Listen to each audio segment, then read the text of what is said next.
Good morning and Jai Hind to all of you. Welcome to our YouTube channel. I am your Hindi teacher Pallavi. Students, पढ़ाने से पहले सबसे पहले आप मुझे ये बताइए कि कैसे हैं आप लोग। आई होप कि आप लोग बहुत अच्छे होंगे और इसके पहले आप लोगों ने जितना भी पढ़ा बेटा, जो भी आप लोग को पढ़ाया गया, मुझे उम्मीद है कि आप लोग को बहुत अच्छे से याद हो गया होगा और आप लोगों ने कॉपी वर्क भी कर लिया होगा।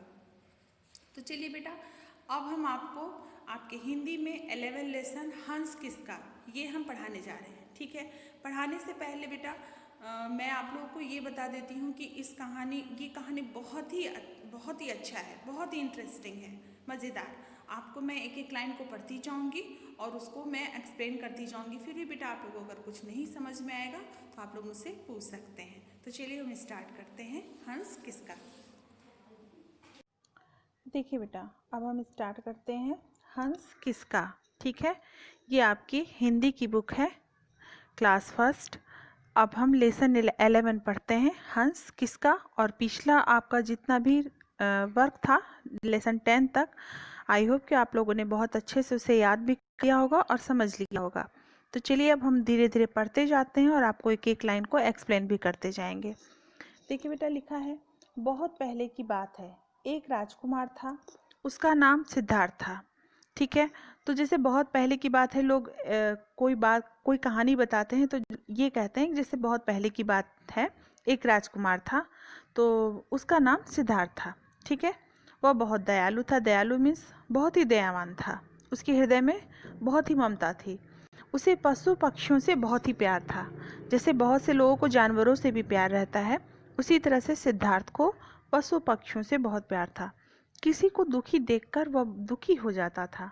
जैसे कोई भी उदास होता था, दुखी होता था, परेशान होता था, तो उसे देख करके वो दुखी हो जाता था। एक दिन की बात है, प्रातःकाल का समय था। सिद्धार्थ, प्रातःकाल मीन्स मॉर्निंग, सुबह का टाइम। ठीक है, प्रातःकाल काल मीन्स सुबह का समय। सिद्धार्थ अपने उपवन में टहल रहा था। उपवन मीन्स बगीचा बेटा, जैसे बाग बगीचा में फूल पौधे लगाते हैं ना, तो उसको हम उपवन कहते हैं। ठीक है, सिद्धार्थ उपवन में टहल रहा था। शीतल हवा, शीतल मीन्स ठंडी हवा। ठीक, ठंडी हवा चल रही थी। चारों ओर रंग बिरंगे फूल खिले हुए थे।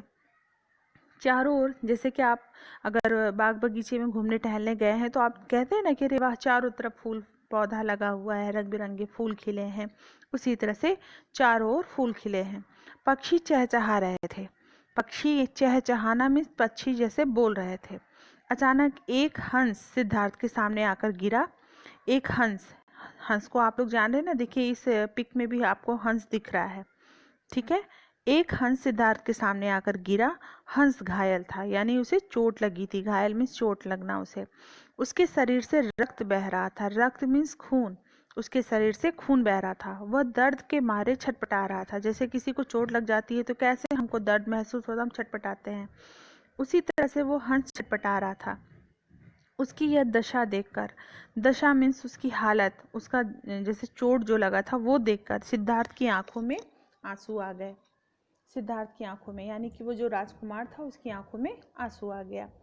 वह सोचने लगा कि इतने सुंदर पक्षी को किसने मारा, क्यों मारा।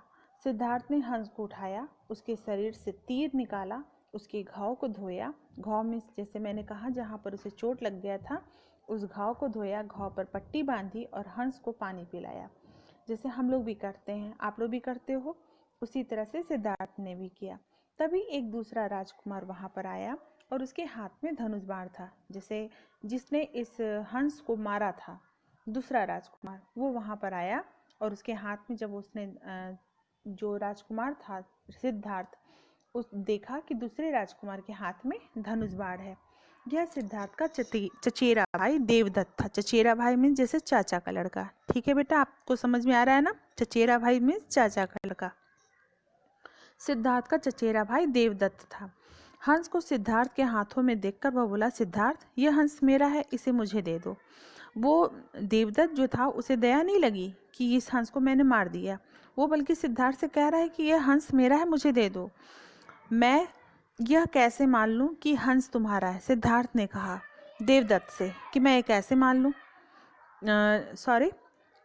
हाँ सिद्धार्थ, यह मैं कैसे मान लूं कि यह हंस तुम्हारा है? जब यह मेरे पास है तो यह मेरा हुआ, सिद्धार्थ ने बोला। सिद्धार्थ देवदत्त से बोला कि मैं कैसे मान लूं कि हंस तुम्हारा है, ये तो मेरे हाथ में है, मेरे गोद में है, मैंने इसे मरहम पट्टी किया, तो ये हंस तो मेरा हुआ। जानते नहीं, मैंने इसे अपने तीर से गिराया है। देवदत्त ने कहा कि जानते नहीं हो, इसे मैंने अपने तीर से गिराया है, इसलिए इस पर मेरा अधिकार है, तुम्हारा नहीं। हंस मुझे लौटा दो, देवदत्त बोला। दोनों में थोड़ी सी लड़ाई झगड़ा होने लगा। हंस को देने के लिए तैयार नहीं था। जो सिद्धार्थ था जिसने उसे पानी पिलाया, वो हंस को नहीं देने के लिए तैयार था, क्योंकि वो जान रहा था कि ये इसको मैं दे दूंगा तो ये इसे मार के कुछ भी करेगा, जो भी करेगा। दोनों में हंस को लेकर खूब झगड़ा हुआ। देवदत्त को क्रोध आ गया।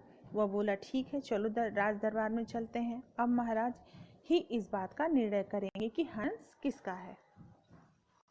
सिद्धार्थ और देवदत्त राज दरबार में गए। महाराज शुद्धोधन, जो शुद्धोधन थे, उनके पास वो लोग गए। दोनों राजकुमार की अपनी बातों को वहां पर रखा और उन्होंने राजकुमारों की बात को बहुत ध्यान से सुना।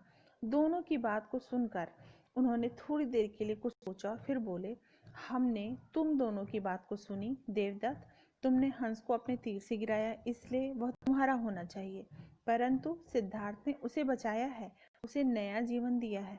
मारने वाले से बचाने वाला बड़ा होता है। ये बात को आप नोट कीजिएगा बेटा, मारने वाले से बचाने वाला बड़ा होता है। बहुत ही अच्छी लाइन है कि जिसने मार दिया और जिसने उसे बचाया तो वो तो बड़ा हुआ, क्योंकि उसने उसे जीवन दान दिया। इसलिए हमारा निर्णय यह है कि हंस सिद्धार्थ को ही मिलना चाहिए।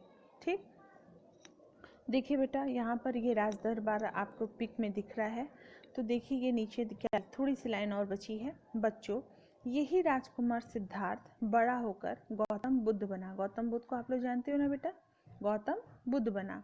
जो गौतम बुद्ध ने संसार को अहिंसा, प्रेम और भाईचारे का संदेश दिया। जब बचपन में गौतम बुद्ध सिद्धार्थ ऐसे थे, तो बड़ा होकर के तो उन्होंने बहुत सारे काम किए होंगे। इन्होंने अहिंसा, प्रेम और भाईचारे का संदेश दिया था। ठीक है, तो बेटा आप भी इस बात को बिल्कुल ध्यान रखिए कि मारने वाले से बचाने वाला बड़ा होता है ना। तो आप भी इस चीज़ को एकदम बहुत अच्छे से फॉलो कीजिएगा कि हमें जानवरों, इंसान, पशु पक्षी, पेड़ पौधों सभी से प्यार करना चाहिए, क्योंकि सभी के अंदर जान होता है। ठीक है बेटा, तो आपकी ये कहानी पूरी हो गई। अगर आपको इसमें से कुछ नहीं समझ में आया, कोई भी लाइन, तो आप मुझसे पूछ सकते हैं, मैं आपको इसके आंसर रिप्लाई कर दूंगी। ठीक है, thank you, have a nice day.